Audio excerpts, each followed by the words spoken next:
Hello, কী অবস্থা সবার? আজকে চলে আসছি অ্যানাদার ব্লগ নিয়ে। আজকে আমি রান্না করব চিকেন চাপ আর পরোটা। তো আমি এখানে 1.5টা মুরগি নিয়ে নিয়েছি, একটা আর একটার অর্ধেক। আর এখানে আমি একে একে সব মশলাগুলো অ্যাড করে দেব। প্রথমেই অ্যাড করব মরিচ, জিরা, ধনিয়া আর গরম মশলার গুঁড়ো। তারপর দিব সয়া সস, ওয়েস্টার সস, লবণ আর টমেটো সস। আমি এখানে টেস্টিং সল্ট আর ব্ল্যাক পেপার সবই দিয়েছিলাম, আপনারা চাইলেও অ্যাড করতে পারেন। আমি এখানে গোলমরিচটা গুঁড়ো করে দিতে বেশি পছন্দ করি, কারণ এটার স্মেলটা খুব ভালো আসে। তারপর আমি এখানে সব মশলাগুলো একসাথে ভালো করে মাখিয়ে নেব। আর মশলাগুলো মাখানোর আগে আমি চিকেনটা কিছুটা কেটে কেটে নিয়েছিলাম, যাতে ভিতর পর্যন্ত মশলাটা খুব ভালো করে ঢুকতে পারে। মাখানো হয়ে গেলে আমরা এখন এটা কিছুক্ষণের জন্য ম্যারিনেট করে রেখে দেব, ঢাকনা দিয়ে ঢেকে।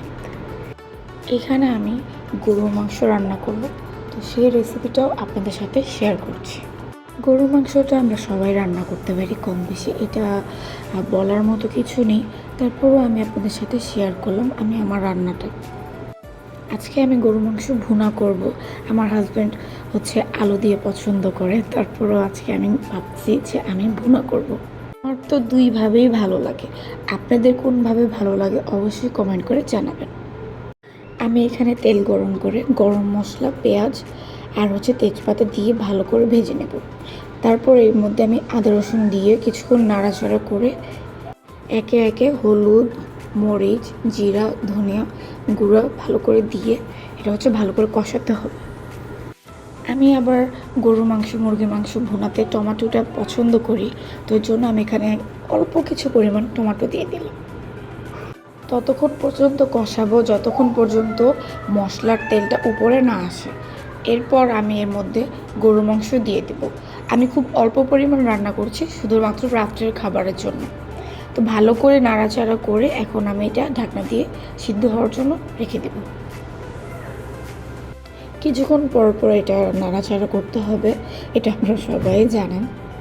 খুব ভালো করে মাংসটা কষাতে হবে, কারণ আমার কাছে নরম মাংস খেতে খুবই ভালো লাগে।